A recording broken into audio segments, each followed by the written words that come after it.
मकर राशि वालों, बुराइयां तो आपकी जितनी की जाए उतनी कम हैं। वास्तव में न्यायप्रियता, अनुशासन, व्यवहारिकता और धीरे धीरे ग्रेजुअली अपने कदम को बढ़ाना मंजिल के तरफ आपको अक्षुण्ण सफलता का हकदार बनाती है। लेकिन इसी क्रम में जो महत्वाकांक्षा है, सामाजिक प्रतिष्ठा या व्यापार का विस्तार, कई दफा आपको फोर्स करती है कि आप ऋण लें। वास्तव में ऐसा कई दफा आपकी अपनी सुरक्षात्मक दृष्टिकोण से लिया गया ऋण बोझ में कन्वर्ट होने लग जाता है। इसकी मल्टीप्लिकेशन हो जाती है और आप 1000 से लाख और लाख से करोड़ के कर्ज में डूबने लग जाते हैं। है ना, ऐसा आपके साथ हुआ है ना? कहने का मतलब है कि अगर ऐसा है भी, परेशान मत होइए। आज मकर राशि कर्ज खत्म करने के 5 अचूक उपाय आपको देने जा रहा हूं। ये पूरे YouTube पे अवेलेबल नहीं है, आपके नॉलेज के लिए बता दूं, कारण कि वहां इकट्ठे सारी राशियों का दिया गया है और वो सार्वजनिक चीजें हैं। ये जो वीडियो है ये आपके लिए विशिष्ट है। इसमें बताए गए उपाय मकर राशि वालों के दृष्टिकोण से बनाए गए हैं। अगर आपने इनको संभाल के होशियारी से, श्रद्धा से, निष्ठा से अनुपालन किया तो आप ग्रेजुअली, ओवरनाइट नहीं लेकिन यथाशीघ्र बड़े से बड़े कर्ज से निवृत्त हो जाएंगे। करके देखिए, फिर बताइएगा। यहां आके लिखिएगा कि हुआ या नहीं हुआ। नमस्कार मित्रों, मैं आचार्य देवेश कुमार ठाकुर आपको आपके अपने चैनल एस्ट्रोलॉजी स्टार्ट्स में फिर से एक बार स्वागत करता हूं। दोस्त, आप कई दफा अपनी इच्छाओं को दमित करके अपने मन के अंदर ही रख लेते हैं और ऐसे में भविष्य की सुरक्षा और निवेश के लिए कर्ज ले लेते हैं। यही कर्ज आप पे कई दफा भारी पड़ जाता है। आपके लिए एक छोटी सी लाइन है जो बहुत ही अनुरूप है मकर राशि वालों के। कहना नहीं चाहिए, फिर भी कह देता हूं कि अपनी पहुंच विचारी के कर्तव्य करिए दौर, तेते पांव पसारिए जेती लंबी सौर। है भी आपके अंदर, ये है भी। मैं ये नहीं कह रहा कि आप यूं ही पैसे ले लेते हैं। वास्तव में शनि से ड्रिवन है आप। अगर आप इस बात को गौर करें कि मकर राशि वाले कर्जे में क्यों दब जाते हैं, कब दब जाते हैं, तो इसके लिए आपको 3-4 ग्रह मुख्य रूप से गुनाहगार दिखेंगे, जिसमें पहले ग्रह आपके लग्नेश और धनेश हैं। किसी भी व्यक्ति को जब उसके खर्चों के अनुरूप आमदनी नहीं होती है तो ऐसे में उसके पास ऑप्शन नहीं बचता कि वो कर्ज लेकर के घर खरीदे, जमीन खरीदे, home loan, vehicle loan, education loan, यहां तक कि कई दफा इन्वेस्टमेंट के लिए, जो आप जैसे लोग बहुधा करते हैं कि पैसा ले लिया, इन्वेस्ट कर दिया और वो पैसा बढ़ जाएगा, लोन वापस कर दूंगा।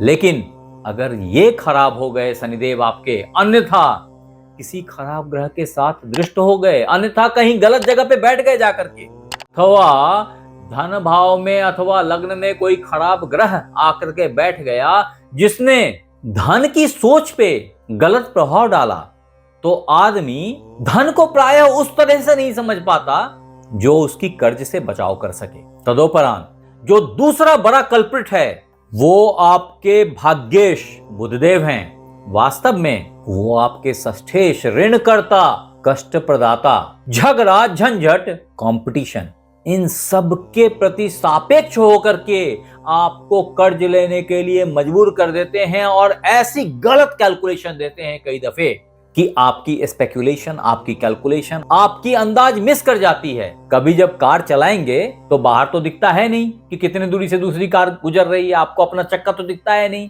ऐसी स्थिति में अगर समझ खो जाए तो दूसरी गाड़ी से हम टकरा जाते हैं। ये सिचुएशन बुध ग्रह के कारण मकर राशि वालों को झेलनी पड़ती है। ये मिस कैलकुलेशन बड़ा कर्ज दिला देता है, सही तरीके से कर्ज चुकाने की इल्म नहीं देता हमें। तदोपरांत जो तीसरा इंपॉर्टेंट ग्रह है वो सूर्यदेव हैं। भगवान सूर्य का खराब हो जाना, गलत जगह बैठ जाना अथवा राहु केतु के साथ बैठ जाना भी बड़े धन की अवरुद्धता का कारण बनता है और बड़ा कर्ज लेने पे मजबूर करता है और बड़ी आमदनी नहीं आने देता जिससे आप कर्ज को चुकता कर सकें। और आदमी एक के बाद दूसरा कर्ज लेने पे मजबूर हो जाता है और उस कर्जे से तीसरा कर्ज को चुकाता है। परिणाम कर्ज बढ़ता ही चला जाता है, सांसें फूलने लग जाती हैं। ऐसे में दोस्त, जो चौथा इंपॉर्टेंट प्लैनेट है मकर राशि वालों के लिए, वो एक अकारक ग्रह वास्तव में गुरुदेव हैं, जो मकर राशि के तृतीयेश द्वादशेश हैं, जिनका धन के प्रति संवेदनशीलता है ही नहीं, आपके लिए आपके पक्ष में नहीं होते वो। ऐसे में लग्जरी के पीछे, भोग के पीछे आपकी थॉट को मोड़ देते हैं। विदेश यात्रा, भ्रमण और दान में आपके पैसे बर्बाद हो जाते हैं। ऐसे में गुरुदेव को अच्छा करना बहुत जरूरी होता है। मुझे नहीं पता कि आपकी जन्म पत्रिका में ये चारों ग्रह कहां बैठे हैं।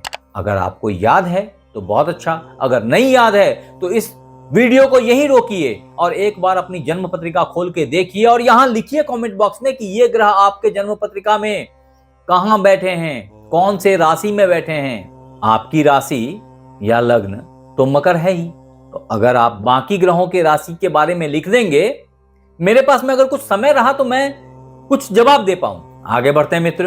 अब मित्र, मकर राशि ऋण चुकाने के 5 सबसे आसान तरीकों की अगर बात की जाए तो उससे पहले यह समझना जरूरी है, मकर राशि वालों के लिए कोई नक्षत्र दोष भी है क्या?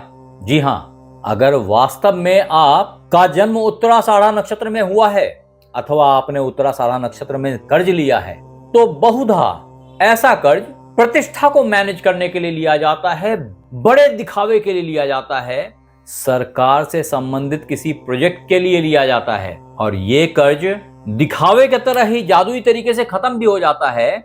लोग सरप्राइज हो जाते हैं कि वाओ, कैसे कर दिया ऐसा। एट द सेम टाइम, अगर आपका जन्म श्रवणा नक्षत्र में हो अथवा आपने श्रवणा नक्षत्र में कर्ज लिया, वास्तव में ये नक्षत्र चंद्रमा का रिप्रेजेंटेशन करता है और ऐसे में आप भावनात्मक तौर पे परिवार, पार्टनर, संबंधी, इन सब चीजों के लिए, व्यापार के लिए कर्ज लेते हैं और ये कर्ज छोटे बड़े चंक में दे करके आप चुकता भी कर देते हैं। ये बड़ा आसान होता है आपके लिए।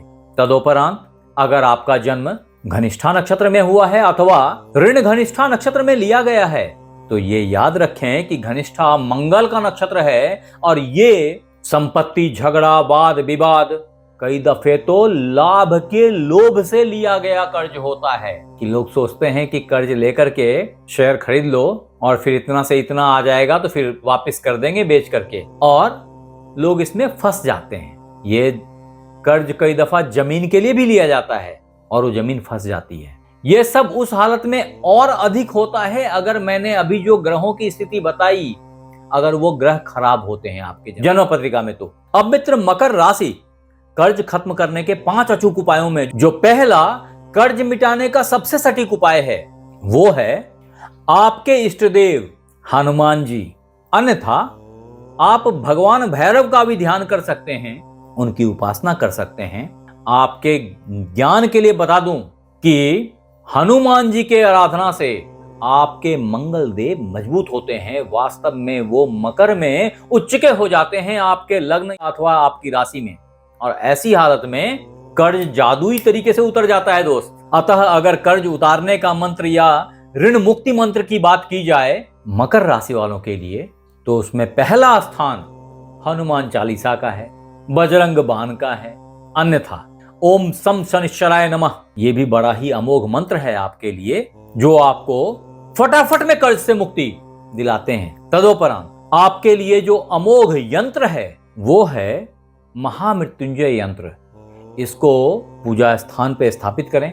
ऐसा करने से भी आपकी व्यापारिक बाधाएं, आपके ऋण ग्रेजुअली कटते चले जाएंगे।